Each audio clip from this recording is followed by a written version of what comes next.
Hello students, welcome to the Vijay Singh classes. मैं गौतम राय, आपका maths teacher. I hope आप सब बहुत अच्छे होंगे और अच्छे तरीके से अपनी मैथ्स की प्रैक्टिस कर रहे होंगे।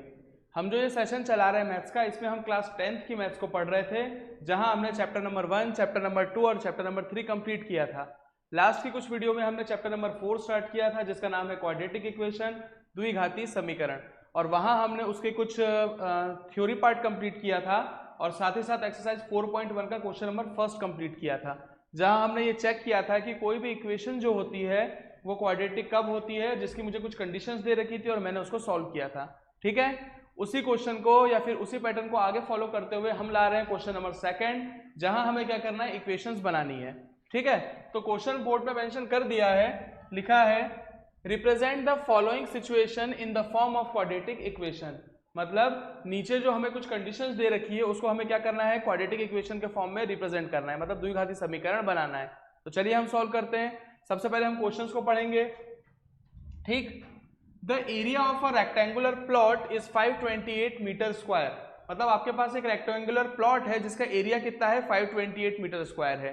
आगे बढ़ते हैं हम, यहां से मिलेगी मुझे line, the length of the plot is 1 more than twice of its breadth. मतलब जो रेक्टेंगुलर प्लॉट का जो एरिया लेंथ है वो उसकी ब्रेड्थ के एक ज्यादा है दुगने से, या फिर दुगने से एक ज्यादा है, मैं ऐसा कह सकता हूं। ठीक है, देखो, the length of the rectangular plot is 1 more than twice of its width. मतलब उसकी जो चौड़ाई है, जो ब्रेड्थ है, उसके दुगने से एक ज्यादा है। क्या? उसका लेंथ। ठीक है, तो इसने कंपैरिजन में क्या बोला, लेंथ जो है वो ब्रेड्थ के, है ना, ब्रेड्थ के या फिर चौड़ाई के, तो ब्रेड्थ को हम कितना मान लेंगे, x सेंटीमीटर मान लेते हैं, सॉरी मीटर मान लेते हैं। Let breadth of rectangular plot, breadth मान लिया हमने कितनी, x मीटर। तो बेटा इसकी लेंथ कितनी होगी, इसके दुगने से एक ज्यादा, मतलब x का दुगना कितना होगा, 2x, और उससे एक ज्यादा मतलब 2x प्लस 1। तो late length of rectangular plot कितना हो जाएगा, x का दुगना हो जाएगा 2x, और 2x से एक ज्यादा तो 2x प्लस 1 मीटर। चलो अब हम अकॉर्डिंग टू द क्वेश्चन चलते हैं, इक्वेशन बनाते हैं। क्या बोला है इसने, the area of plot is 528 metre square. मतलब प्लॉट का जो एरिया है वो कैसा है, 528 मीटर स्क्वायर है। तो हम लिखते हैं area of plot, area of plot कितना, 528 मीटर स्क्वायर। अब ये जो प्लॉट है ये किस शेप का है, देखिए वो है रेक्टेंगल शेप का। कैसा है, रेक्टेंगुलर है, और एरिया ऑफ रेक्टेंगल क्या होता है, L into B, length into breadth. तो यहाँ फॉर्मूला अप्लाई कर देते हैं। तो यहाँ का फॉर्मूला क्या हो जाएगा, length into breadth equals to कितना, 528। तो देखो लेंथ कितना है इसका, लेंथ है बेटा 2x प्लस 1, और ब्रेथ हमने मानी थी कितनी, x, इक्वल्स टू 528। अब हम क्या करेंगे, मल्टीप्लाई कर देते हैं। तो देखो कैसे मल्टीप्लाई होगा, पहले x का किससे होगा, 2x से होगा, फिर x का किससे होगा, 1 से होगा। तो देखो x इंटू 2x कितना हो जाएगा, 2x square, plus x into 1 कितना होगा, x, इक्वल्स टू कितना आ गया, 528। ठीक है, अब क्या करो, 528 को उठा के इधर ले आओ। तो देखो इक्वेशन कुछ ऐसी आ गई, 2x square plus x minus 528 equals to 0। ठीक है, प्लस का 528 यहाँ आगे कैसा हो गया, माइनस का 528। ठीक है, तो देखो हमारा आंसर क्या आ गया, 2x square plus x minus 528 equals to 0। करना क्या था क्वेश्चन में, हमको सिर्फ क्वाड्रेटिक इक्वेशन बनानी थी, और हमने यहाँ पे क्वाड्रेटिक इक्वेशन बना दी है। आप चाहे तो इसको फैक्टराइजेशन मेथड से सॉल्व कर सकते हैं। ठीक है, तो यहाँ हमने सेकंड क्वेश्चन का फर्स्ट पार्ट कंप्लीट कर लिया है। आप इसका फटाफट स्क्रीनशॉट ले लीजिए, हम सेकंड पार्ट की ओर जा रहे हैं।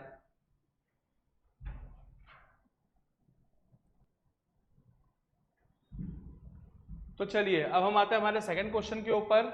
सेकंड क्वेश्चन कह रहा है the product of two positive consecutive integers are 306। मतलब दो पॉजिटिव कैसे नंबर है, कॉन्सेक्यूटिव नंबर है। कॉन्सेक्यूटिव का मतलब होता है क्रमागत, जो एक के बाद एक आते हैं। जैसे मान के चलो अगर हमारा एक नंबर होगा 5, तो उसका वाला अगला वाला क्या हो जाएगा, 6, मतलब पिछले वाले से एक ज्यादा। ठीक है, वर्ड अगर कभी भी क्वेश्चन में कॉन्सेक्यूटिव या क्रमागत आता है तो वहां पे हमारा पहला नंबर हो जाता है x, और दूसरा नंबर हो जाएगा उसके एक आगे। तो एक आगे कैसे करते हैं हम, +1 कर देते हैं, तो क्या हो जाएगा x + 1। बस आप छोटा सा याद रखिए, जैसे ही वर्ड आता है कॉन्जिकेटिव तो हमारा पहला नंबर हो जाएगा x और दूसरा नंबर हो जाएगा x + 1। तो चलो हम स्टार्ट करते हैं क्वेश्चन को। लेट फर्स्ट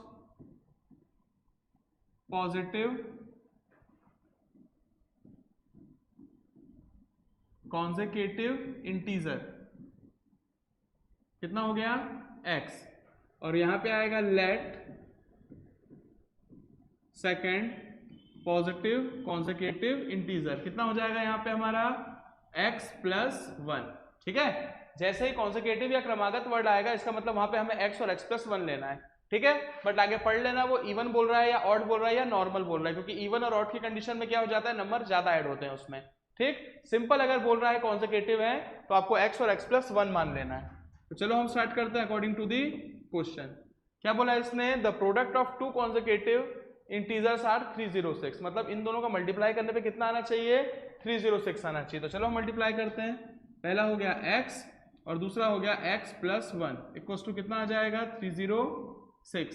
चलो मल्टीप्लाई करते हैं, पहले x का मल्टीप्लाई 1 से, x से और फिर 1 से, x × x कितना हो गया x², x × 1 कितना हो गया x इक्वल्स टू कितना 306, प्लस के 306 को उठा के इधर लेकर आओ, x² + x - 306 इक्वल्स टू कितना आ गया 0। और देखो हमने फिर से अपनी क्वाड्रेटिक इक्वेशन बना ली है ना। कैसे पता चल रहा है क्वाड्रेटिक है, क्योंकि कितनी पावर लगी हुई है, 2 पावर लगी हुई है। अगर किसी भी इक्वेशन में 2 पावर लगी हुई है मतलब उसकी डिग्री कितनी है 2 है, उसकी घात कितनी है 2 है, तो वो क्या हो जाता है द्विघाती समीकरण या क्वाड्रेटिक इक्वेशन हो जाता है। और यहाँ बन गई हमारी क्वाड्रेटिक इक्वेशन।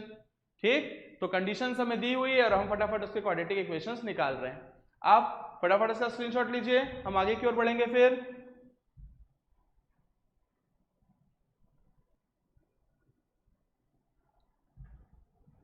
चलिए, तो हमारा जो तीसरा क्वेश्चन है वो एज बेस्ड क्वेश्चन है, हम पढ़ते हैं। Rohan's mother is 26 year old than him, मतलब रोहन की जो मम्मी है वो रोहन से 26 साल बड़ी है, ओल्डर है। तो मुझे बताओ इसमें हम x किसको माने, रोहन को या उनकी मम्मी को। तो आप सिंपल सा एक लॉजिक याद रखिएगा इंग्लिश मीडियम के लिए कि जिसका भी नाम बाद में आता है ना उसको x मान लिया करो। तो यहाँ पे देखो क्या आया है, रोहन्स मदर मतलब रोहन की mummy is 26 year older than him, मतलब उससे, किससे, रोहन से। तो हम रोहन को क्या मान लेंगे, x मान लेंगे। तो क्या होगा यहाँ पे, लेट रोहन्स प्रेजेंट एज कितनी ले ली हमने यहाँ उसकी प्रेजेंट एज x ईयर्स। तो let Rohan's mother's present age, तो उनकी मम्मी कितने साल की होगी बताओ, उनकी मम्मी की एज कितनी होगी, रोहन से 26 साल ज्यादा। तो रोहन की एज अगर x है तो 26 साल ज्यादा कितना होगा, हम उसमें 26 को ऐड कर देंगे। तो ये हो जाएगा x + 26 ईयर्स। ठीक है, तो दोनों की प्रेजेंट एज तो हमने यहाँ पे निकाल दी। अब हम आगे बढ़ते हैं। The product of their edges 3 year from now, मतलब अगर आज से 3 साल आगे की बात करें, मतलब आज जितनी एज है रोहन की उसमें 3 साल जोड़ देते हैं, आज जितनी एज उसकी मम्मी की उसमें भी 3 साल जोड़ देते हैं, और उन दोनों का कर देते हैं प्रोडक्ट, मतलब उनका कर देते हैं मल्टीप्लाई। तो मल्टीप्लाई करने पे आएगा आपका 360, कितना आएगा 360। तो चलो हम सॉल्व करते हैं। तो सबसे पहले तो हम 3 साल आगे चलते हैं। ठीक है, आफ्टर 3 ईयर्स। ठीक है, जैसे कि मान के चलिए अगर आप आज 16 साल के हैं तो 3 साल बाद कितने के होंगे, 19 साल के हो जाओगे। मतलब आपने क्या किया, 3 साल को जोड़ दिया। तो हम यहाँ पे भी वही प्रोसेस करेंगे। अगर रोहन आज x साल का है तो 3 साल बाद कितने साल का होगा, x + 3 का। तो चलो देखते हैं। तो यहाँ लिख देना रोहन की एज निकाल लो 3 साल बाद की, रोहन्स एज, यहाँ प्रेजेंट नहीं लिखेंगे हम, कितना है, अगर आज वो x साल का है तो 3 साल बाद कितने का होगा, x + 3 का। और उसकी मदर की एज कितनी हो जाएगी,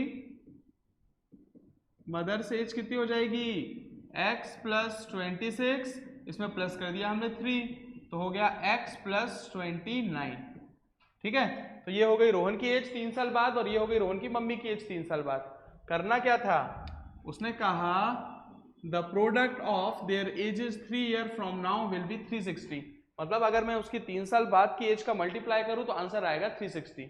तो चलो हम मल्टीप्लाई करते हैं। According to the question. चलो, इसकी एज है x+3 और इसकी एज है x+29। इसको मल्टीप्लाई करने पे आएगा 360। ठीक है, क्वेश्चन के हिसाब से जमा दिया मैंने, मल्टीप्लाई कर दो। x इंटू एक्स कितना होगा, x²।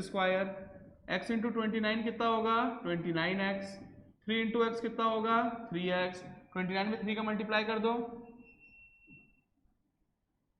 87 equals to 380, sorry equals to 360। Multiply एक बार और चेक कर लेना। चलो, तो देखते हैं यहाँ पे कितना आ रहा है। x² प्लस 29 और 3 को ऐड करोगे तो कितना आएगा, 32x प्लस 87 और प्लस का 360 कैसा हो जाएगा, माइनस का 360 इक्वल्स टू 0। तो देखो कितना आ रहा है, x² प्लस 32x। अब प्लस माइनस कितना होता है, माइनस। तो हमें क्या करना पड़ेगा, 360 में से 87 को माइनस करना पड़ेगा। तो मैं यहाँ मेंशन कर देता हूँ आपको, 360 माइनस 87 कितना आएगा, यहाँ पे 3, यहाँ आएगा 5, 7 और यहाँ आ जाएगा 2। कितना बचेगा, माइनस का 273 इक्वल्स टू 0। तो देखो यहाँ पे हमारी क्वाड्रेटिक इक्वेशन बन चुकी है, x² plus 32x minus 273 equals to 0। ठीक है, तो हमने इसको भी कंप्लीट कर लिया है। आप इसका स्क्रीनशॉट ले लीजिए या तो वीडियो को पॉज करके चेक कर लीजिए।